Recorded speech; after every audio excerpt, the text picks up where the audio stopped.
What's up, Run Club? Welcome back to another episode. I am your host, as always, Damiano. And today, we're talking about morning routine. It's kind of a follow-on of the structure episode from last week, but I'm going to be going through everything I do before a workout and everything I do before a rest day. Not before a rest day, but on a rest day.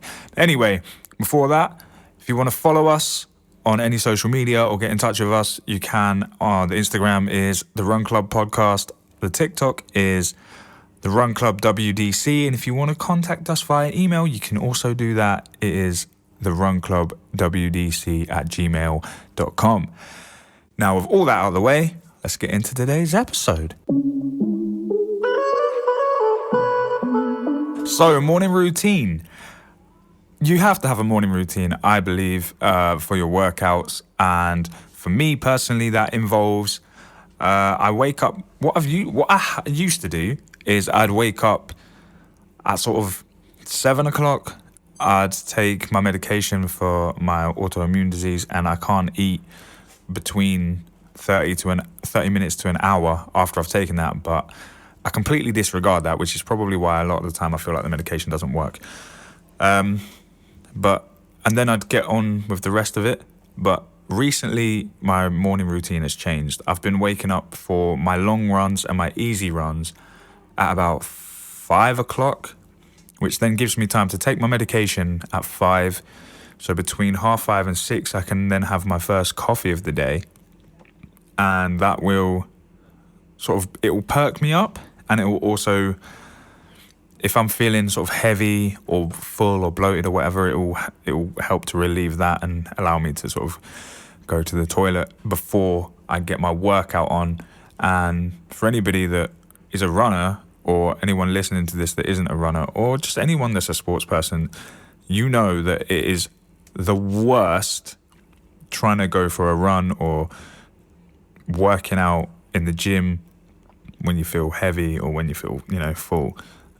So that's the first thing I do. And a lot of the time while I'm sort of making my coffee or I'm getting ready to sort of have a clear out, I don't want to be too graphic about it all, but it's can't be helped. I will plan my route, and a lot of the time at the moment with the schedule I'm on, I'm running for time. I'm not running for a specific distance, and I'm not running for a specific pace or anything. So I alternate between 40 minutes and 60 minutes for my easy runs and my long runs. So if it's a day where I'm doing an easy run, I'll think this is a 40-minute run. I've run enough routes around where I live that I know what is sort of 40 minutes-ish and what is a bit longer. So I'll pick one of those two. And I'll get dressed, and I like to wear my protein clothes. For me, they just do what they're supposed to do. There are many brands that I've tried, and it just doesn't work for me. So I'm a MyProtein guy. My shoes, for anybody that gives a damn, are Hoka One Mark 4s. And while we're on the subject of shoes, I can't wait for the Mark 5s to come out in the summer. And I'm also looking at getting the New Balance Fresh Foam V12. I think that's what they're called. I can't remember. They've got such a long name that it just goes out of my head. I'm looking at getting them as well. And then I'll set my watch to run, and then we'll run. I'm currently running through the Garmin Coach app, and I'm using Greg McMillan, and I'm on week 5 now of that. And I feel like I'm doing the best running that I've ever done of my life, running through that. So if you're toying with the idea of using a Garmin Coach, if you've got a Garmin watch, I would recommend doing it, because for me, and I've seen other people say that they've run PBs in their races because the Garmin Coach has led them to that. So if you're toying with running through the Garmin Coach app, I would definitely recommend doing that. So yeah, then I'll go out on my run, and what I like to do before I start the run or the warm-up is I will take a photo of myself pre-run, and then I will post it to my Instagram, my TikTok or whatever, and then I'll get my run on, and then I will I'll take a photo after the run of myself, and I will screenshot my Garmin Connect app for my timing and my distance and whatever, to see see where I'm headed, where I've been, where I'm sort of in the ballpark of, in terms of like heart rate and distance and time and stuff like that. And it's not really it's not for anybody else's. I share it, but it's not for anybody else. It's more so that if I ever want to go back and I've deleted these things off of my phone or anything, it will always be on my Instagram archive. So, but it's nice for other people that are into running and stuff to be able to see what other people are doing. And as I've said before, the running community is so supportive, generous, kind, everything else. But it's more for me. It's nice to get the recognition from other runners every now and then, but it's for me mainly. So then I'll finish my run and I'll post that, and then I'll get in, and immediately I drink 500 milliliters of water before I do anything else. That might be a lie, actually. I take my hat off, I take my headphones off, I take all my clothes off. Nobody's in the house. I take all my clothes off. I'm sweating, everything's sticking to me. I take all my clothes off, so you can imagine that if you like. Then I will down 500 milliliters of water. I'll run straight upstairs and run an ice bath because I'm on that Wim Hof thing. The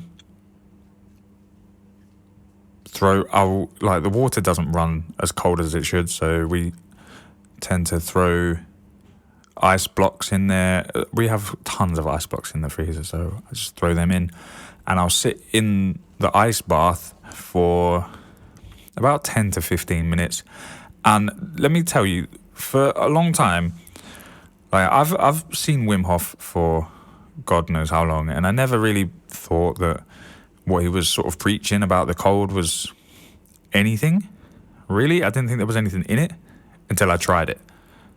So my brother preaches a lot, like, this is brilliant for you, it's amazing, the breath work, and the cold is really good for your muscles and your legs and your bones and all that sort of stuff, and it's good for your breathing, because I think what happens is when you get in the cold water, it sort of gives your respiratory system a workout as well.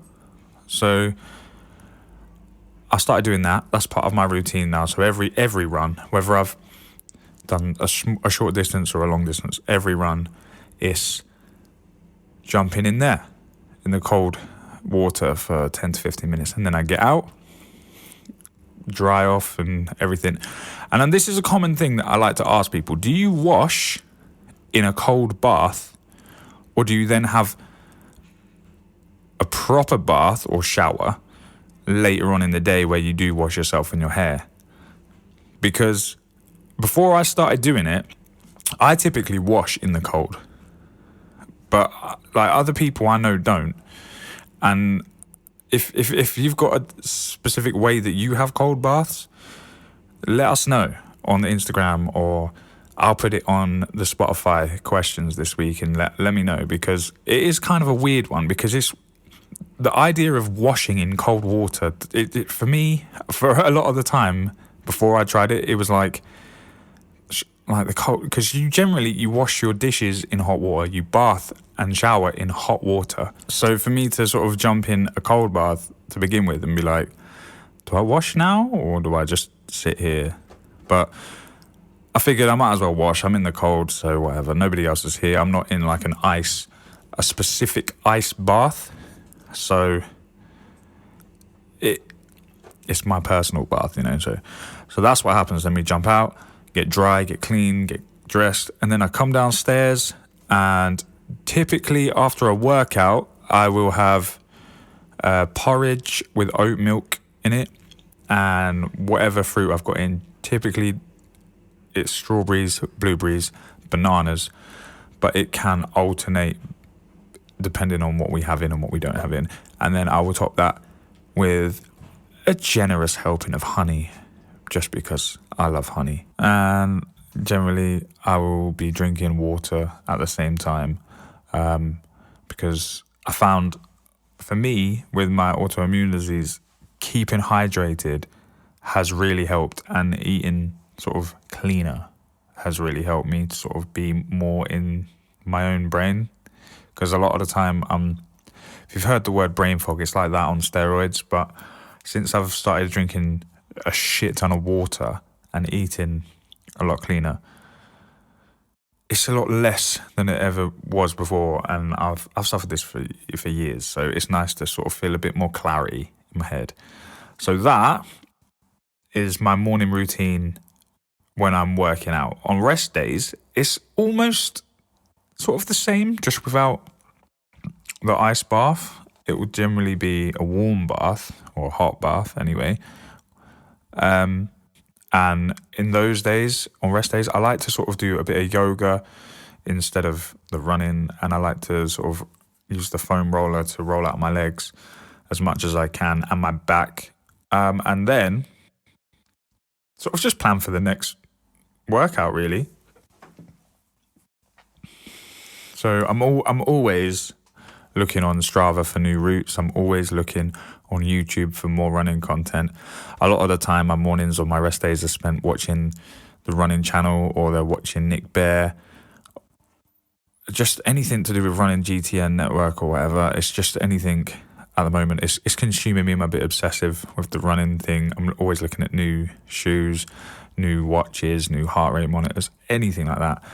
That sort of takes up my morning routine on a rest day.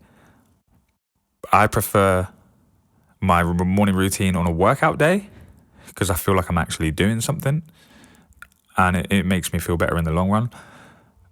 But both of them are part of my schedule, so that's me. So now you know my morning routine. Let me know what yours is, if it's quite similar, if it's completely different, what you do before the morning of a workout or of a rest day. Let me know. If you've got any tips and tricks to make your workouts better during the morning routine, anything like that, I would love to know. Send me comments on Instagram or on TikTok, email if you need to. All of the links are at the beginning of the episode. And I hope you've enjoyed this episode. I'll see you in the next one. Hopefully we'll have a guest on the next episode. See you guys in the next one. Peace.